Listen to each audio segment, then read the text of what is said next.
Hello everyone, I'm Hugo. And I am Jake. And this is Ask Hugo number 22. AKA the Magic Super Friends Happy Show. Is it? With Hugo and Jake! Yeah. We tried to record this a second ago. It didn't work out. I had a weird puberty voice. Yeah, that was my second puberty. Maybe I'll grow taller. It's like the 11 Z's of puberty. Yeah. I'm way too short for me to not have another puberty. First question. Hornheart22 asks, Ooh, for the 22nd episode too. How fitting. Yeah. I'm so happy that we're going to focus on this. We will focus on this. Read the thing. Dear Hugo and Jake, I go to a public school, good, and I'm in my 10th grade English class. We are studying the Bible for our ancient literature unit. This is only in our class according to other people I've spoken to.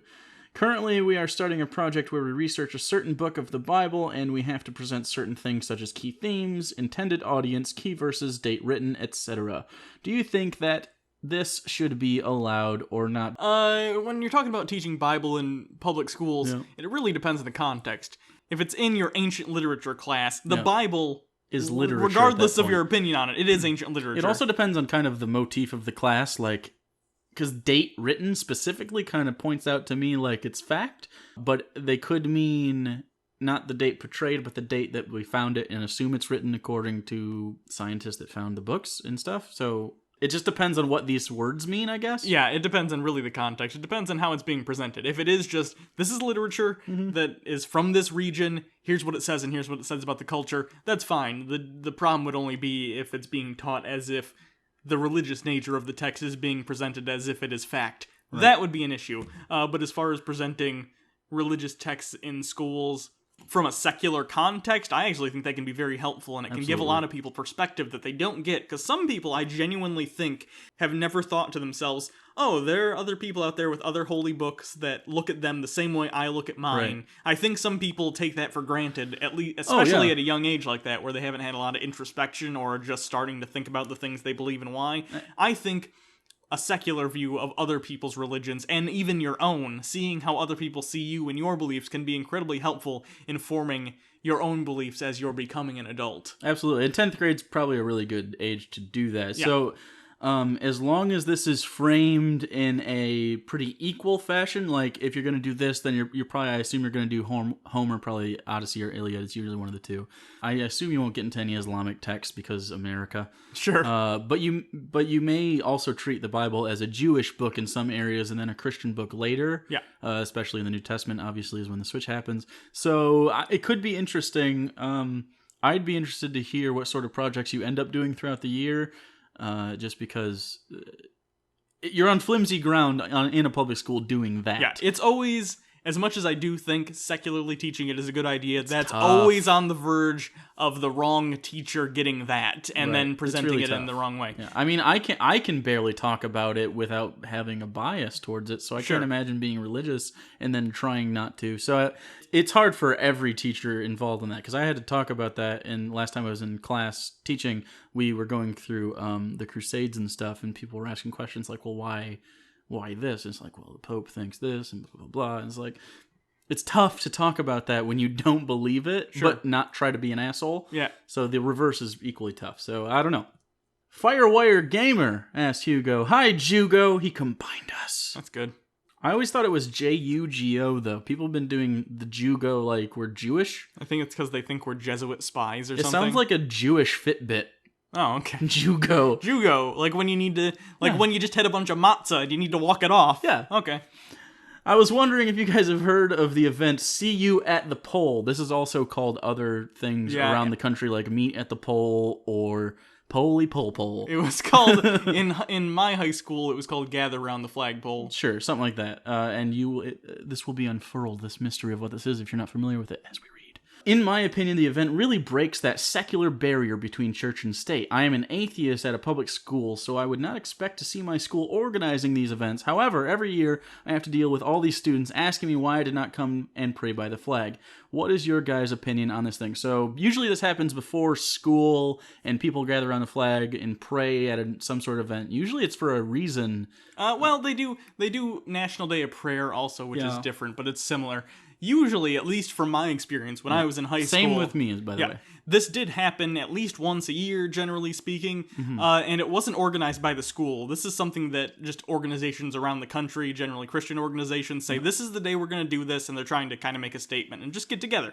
I don't see a problem with it as long as it's... If the school officially sanctioned it, that's a problem. Especially if it's a public school. If it's a private school, they have some footing, especially if they're like, we are Catholic Central Private. So that's Then fine. They can do whatever the fuck they want. But as far as a public school goes, as long as the school has nothing to do with it, students and even the individual teachers, they're allowed to do whatever they want. They can go in the morning or whatever. It's or not at during lunch. school time, which is fine usually, or when class is out, like you can do it at lunch. You know, you can do an atheist thing the same exact way. You can gather around the pole and hang out and pass out, I don't know, Origin of Species if you're a douchebag and you want I think that's a douchey. I agree, but I mean, if that's something that you're interested in, or Hug an Atheist Day is a thing that's been happening around usually college campuses, but I've heard of it in high schools. Sure. You can do that too. It's in the same vein. So as long as the school is not directly involved with that, totes fine. Yeah. It's basically just, as long as people aren't stepping on each other's toes and they're doing things on their own time and it's not, like, officially sanctioned, people are allowed to do pretty much whatever, as long as it's okayed by the school board and as long as it's equally doled out. For instance, if the school said that's okay, but then you tried to do something similar and secular or similar and another religion, then it would be an issue because there's favoritism shown. Absolutely. But generally, it's just go to the flagpole in the morning and pray. Yeah. There's not a whole lot of school anything involved in it. And since you're not forced to participate or anything, although you do say you get some flack from your students, but you're going to do that anyways if you're an atheist, just in general. And honestly, when they ask you why, you can just say, because I'm an atheist or whatever. I'm agnostic, if whatever. you feel more comfortable saying that, whatever. Just say, I'm not a Christian. That's why I didn't pray. That's pretty much... That's an honest answer. That's the answer. That's what I always said, and people are always like, oh, okay. Yeah. Denarchus asks Hugo, "Hello, Hugo and my beloved Jake. I live in Denmark and have very little exposure to faith, but my mother is a priest, and I recently found out that I'm an atheist." Your mother is a priest, but you have very little exposure to faith. I assume you mean outside of your home, right? Sure. Because otherwise you'd have the most exposure to faith. I assume so. In Denmark, specifically. She is quite liberal, so it isn't an issue apart from her thinking she failed raising me. But she asked me a question which stumped me. What is faith? My first thought was silly, but, that isn't quite the right answer. So I come to you. What is faith? This is a good question because it's similar to what is belief. Outside of some sort of esoteric answer I could give you and wax poetic about it, I think the definition of faith is essentially strongly held belief in something, a conviction you have, with very limited evidence. Yeah, basically something you believe on the merits of the belief itself, not necessarily because you are pointed in that direction. Faith is a weird word to talk about, especially in the context when we're talking about what does it mean in the context of Christianity and atheism, because faith can mean a lot of different things. Faith can mean belief in a higher power, whatever that may be, but it can also mean, like, Jake's supposed to pick me up from the airport. Right. I have faith in my friend Jake. You know what I mean? Yeah. But they're very different things. I have faith that these brownies are going to turn out with the perfect amount of crusty edges. Yeah. So, I don't know. I'd suggest you do a little maybe research on your own and try and discover what you think faith means. Obviously, I don't think it's going to change anything. You're an atheist, so faith doesn't mean a whole lot to you. But I'm just saying, if it's important to you to be able to talk to your mother about these sort of things, then maybe do a little research and see why certain people hold the faith that they do and what it is to them. I think a really good response to that question when she asked you would have been, "I'm not sure. What do you think it is?" Sure. Essentially, ask her, talk to her about it. If you want to have a conversation with her, that's a good way to do it. Yeah, especially since you don't seem antagonistic about it. So, Sammy Girl 1231, dear Hugo and Jake, what do you think about anti-vaxxers? Do you think it should be considered child abuse not to get your kid vaccinated, with the exception of those who can't be vaccinated for medical reasons such as cancer, allergies, or vaccine components, etc.? I find the strategy of being put into public schools, if you are going to be put into a public school, then vaccinations are mandatory. I think that strategy has worked pretty well, and it seems like that's pretty much a stopgap that will curtail the anti-vax movement. I think it should be similar to, like, if you're a sex offender, it should be like, hey, my kid is not vaccinated, just so you know. And then it should be up to the board of either the private or the public school that you're going to be like, yes or no. Sure. I personally, like, not on a legal level, on a moral level, I think not vaccinating your kids is child abuse to an extent. Not on the same level as, like, hitting them. I think it's an ignorance thing. I think it's a person being ignorant and putting their child in danger because of their own ignorance. How faith healing can sometimes turn awry. Sure. So I don't think someone should be put in, like, prison for it or anything, but I think there should be consequences, and I think they should not be allowed to put their children in the same places as, children who are protected. Right. Or, because, the problem with anti-vaxxers is, one of their arguments is that, well, everyone else is vaccinated. Shouldn't, everyone be fine then if just my kid isn't? Well, the problem is that there are some people who can't get vaccinations for allergic reasons, right, which is a legitimate reason, and they're protected by herd immunity. But the more kids that aren't vaccinated, it lessens the impact of herd immunity, and then you can have viruses germinate within the people who aren't vaccinated, and then it can mutate to the point where the vaccinations are no longer helpful to anyone. You're essentially becoming breeding grounds for new forms of these diseases that we now won't have a vaccination for. That's the issue. A lot of it lies in ignorance of how disease has actually affected people in the past and future. Like, they don't understand. Like, it's the same kind of people that take antibiotics but don't finish the regimen. Yeah. My parents do that, and it pisses me off so much. My brother, I had talked to, he's having abdominal pain because he thinks he has some sort of thing going on. He's got like a gut thing. Yeah. I was like, you got to finish your fucking antibiotics or you're going to just get worse because the strongest survive. That's how it always works. Yeah. And so these people are a big reason that, like, flu outbreaks happen. Yeah. And it's like, you can get your flu shot, and you should. I've skipped them before, just I need out to of get ignorance. mine real soon. Yeah. It's almost flu season. I recommend everyone get them. Yeah. But it's just one of those things. It's like, you're helping yourself, but also your loved ones and people you don't even know. If we all go in on this together, pretty much we've eradicated a lot of diseases this way. I think that's why. People haven't seen, like, the horrors of, like, smallpox and just these terribly debilitating diseases because we've basically wiped them out in the United States because of vaccinations. So they take them for granted and don't understand the world that they live in is the way it is because of technologies and medicines like this. So it's the same kind of people who are super anti-GMO and don't want GMOs, like, at all, even in, like, they don't understand what they are. I know, even in, like, third world countries, for instance, where GMOs could really, really help because they can yield greater crops. Right. I mean, how do you think we have so many corn-related products? I know. That they're all GMO corn. So they want, like, anti-GMO stuff, but then countries... The problem is we have the luxury of you can go to the store and get non-GMO whatever. But imagine a country where you could either have GMO food, which will feed your family because there's enough of it, or non-GMO food where there isn't enough because it's susceptible to disease and bugs and stuff. There's not really a luxury there. It's will we live or not? Yeah, we're apathetically privileged at this point, living in this part of the world. We're extremely fortunate to have people like Jonas Salk that have existed and been part of our country and, like, part of the Western world countries, I guess. We have to make sure that people are aware that when they do these sorts of things, they are hurting the population at large and not just not giving their kid autism. Yeah. You know what I mean? It's so much worse than... So, what do we think about anti-vaxxers? They're really, really not cool. No. They're akin to me to faith healers that could also give other people the sickness the kid has that they don't faith heal correctly. Sure. That's a good way to put it. It's garbage. Niam Strikar! Or something? Ask Hugo, Dear Hugo! And then I will summarize this because it's super long. Basically... He discovers that atheists, or she, I guess, I don't know what Niam Striger is. Atheists are often extremely volatile on the internet or sometimes in person, and they don't know how to deal with, are they responsible for damage control because they feel like sometimes they should be like, take the person aside and be like, hey, not all of us are like this.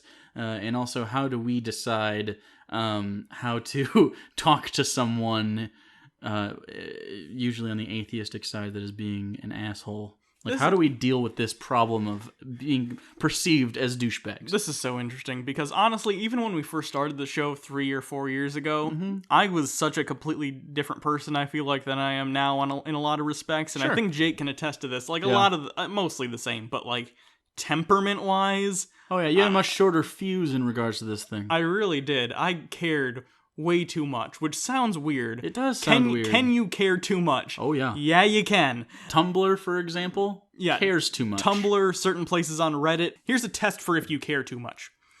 Regardless of the topic, whether it's atheism or politics or whatever, if you care so much that you find yourself yelling at people, whether in real life or on the internet on a semi-regular or regular basis, you care too much, and you need to get some perspective. And it could be about anything. It could be a sports team. It could be your favorite flavor of Starburst, which is obviously yellow. Because I used to be at the point where I would get in shouting matches with people in real life and on the internet. I made a girl cry at work once. You did? You did. When did I make a girl cry? You left, and then she cried. Oh, see, I didn't even know that. See, yeah. Well, she was dumb. I mean, I don't feel bad. And see, now I feel bad about that. Nah. That's the thing.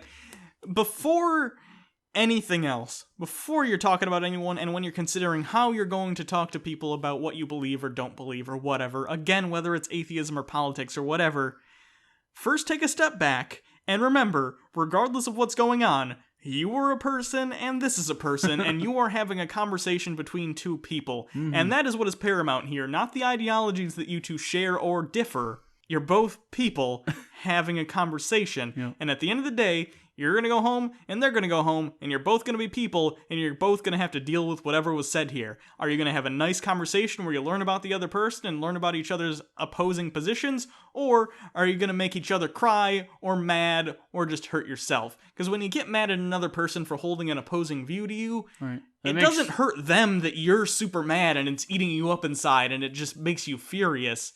That's hurting you as a person, and it's making you a shittier person. So let me tell you something that it took me a while to figure out. At the end of the day, the only person you're accountable for and the only person you need to worry about is you.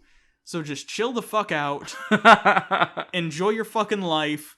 Put things on a shelf at the end of the day that don't matter, because at the end of the day, honestly, most things don't. Right. The people around you matter.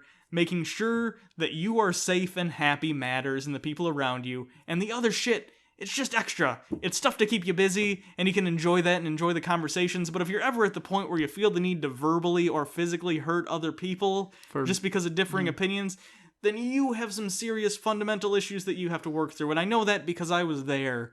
So please, if you are a person who gets very, very angry at other people because they're religious, or because they're creationists, or because they believe any stupid thing, like anti-vaccination, like we just talked about, you can still think they're stupid and that they're harming other people, but at the end of the day, you letting that eat you out inside and you yelling at other people, it's not going to change their opinions, and it's not going to help you out. So don't do it.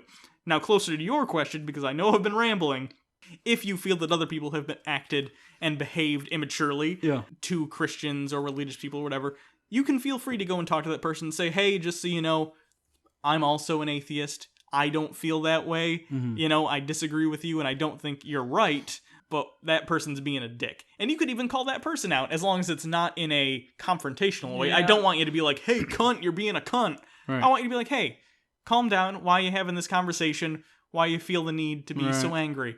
Because at the end of the day, whatever, man. Let's all just chill the fuck out, okay? A lot of people think, like, replies that I make to people are angry in some way. No. But every, like, on the internet, and because I'm typing them, because I'll use words like fuck and cunt, and those are hard biting words, so I'll say, like, shut your fucking mouth. But if it's on like, a comment or a tweet, that reads as, shut your fucking mouth. But when I'm saying it to you, I'm like, shut your fucking mouth. Yeah. You know what I mean? So everything I say is with a smirk, whether you like it or not, usually. As far as the girl you made cry, she didn't cry because you were mean. She cried because the thought of there not being anything after death scared the shit out of her. Oh, well, then that's not on me. I told you, yeah. I told you she was just dumb. She was just a dumb person. I don't know if that makes her dumb. No, she was dumb in general, and the thought... She'd not thought about these sorts of things ever. She was an adult. That's a bummer. You know she was having an existential crisis. Right, yeah. Okay. And so... Bummer. I mean dumb in this, like, sort of naive way. Not dumb is where she can't function as a human. So everyone chill out. I mean, I think the angriest I've ever gotten on this show was talking about how much I hate hot beverages. Yeah. So... Or women that pee on hover. Oh, don't hover pee. It's disgusting. The dude says... Maybe if you guys smoked some weed, you would understand, but seeing as you haven't, your opinion of weed culture does come off as uninformed. It's not really something that can be explained, though. You just have to try it. I'm not telling you guys to do it. I'm just saying it's something you gotta experience to understand. That was a really good impersonation of this person. Thanks. Interestingly, he may be getting the idea that we haven't done that. Does he? I think we mentioned it before on the show that we hadn't, but since the show has started, because we have been doing this for 3 years, I think we both have. I mean, well, I had, but I don't smoke it regularly. You smoke it more regular than I ever have. I have more than you, and let me tell you right now, I still think weed culture is the dumbest thing ever. Right. It's so I stupid. prefer if I'm gonna have a drug, I prefer edibles because smoking it doesn't really do a lot for me at all. It affects you quickly. It doesn't really do that to me. And I don't really like to get drunk that often, though that can be fun. I mean, I just getting any sort of inebriation doesn't really do it for me. And no, both of us have been high. It's not, and sometimes often, and for a long period of time. It's not the culture part of it. No, so it is an informed decision that we have made that the dude culture that you're bringing up right now is garbage, and you should feel bad. Remember, Jake, what I said in the last question? Anyway, but I would say the exception to that, someone mentioned this in the last comment, if you're like someone who's in the industry, like in a legal state, and you're growing it, and it's like your job and your life, that's not even weed culture, though. No, that's kind of like knowing your market. That's grower culture. That is a thing, and that's fine, but that's because that's a hobby. That's something you're continually doing and working on. But if you're just someone who does it, like that's all you do, you're just inebriating yourself, which is fine. There's a certain point when you're starting to go out of your way to do the thing. Sure. Regardless of what it is. It could be drinking, it could be smoking weed, it could be lifting weights. Once you have that sort of pattern in, you're part of that culture, you know what I mean? Like, and that, I just don't understand it. When it starts dominating your conversations and the things you talk about. Like, it's not like it has more substance to. It's not like a show that people like. It's not like you can be a brony. You know what I mean? Like bronies at least have something to connect over that has like storylines and plots. And while I don't agree with it as far as why that's interesting, it makes more sense to me than weed culture. Sure. I think the problem becomes when anything, whether it's weed or alcohol or whatever, when that becomes the thing you're looking forward to at the end of the day. Right. When you go, my goal is I want to make money and live my life so I can go home at the end of the day and get drunk or high or whatever. That's the issue. It's okay to drink casually and to smoke casually or whatever, as long as it's just, it's just something you're doing, because it is different and it's fun. The issue is when that's the thing you're going to do. That can be incredibly destructive. Yeah. And we all need things to work towards in life. Hopefully, what you're working towards is something more than fucking up your mind, which can be fun. Again, I'm not against it at all, obviously. No. I'm just saying... I think it should be legal. Sure, I definitely think it should be legal, too. I just think the idea of the culture of it is dumb. I know. I think the idea of the culture of it can be a little dangerous, too, in the aspect that it makes it such an overpowering part of who you are as a person. Again, that's about anything, not just weed, though. The same thing if you were, like, really, really into alcohol. Or addicted to abortions. Sure. Ethan Morris asks Hugo/Jake, imagine you are a creative writing professor in a universe where the Bible was never written until one of your students turns in the Bible as their term project. What grade do you give it? It was a trailer in my head. For one, That's a good question. I think they're fucking crazy because they wrote the longest fucking term paper in the history of term papers. I was only asking for 3 paragraphs of like a free writing. Like even if it was like all I wanted was 20 pages. I wanted 16 pages, double spaced. You gave me the biggest book I've ever seen. Like look at this. Les Mis is the only book bigger than this book. War and Peace? Sure, War and Peace also. I have a book that's all of the writings of William Shakespeare. Do you know that? I didn't know you were such a pretentious cunt. Yeah.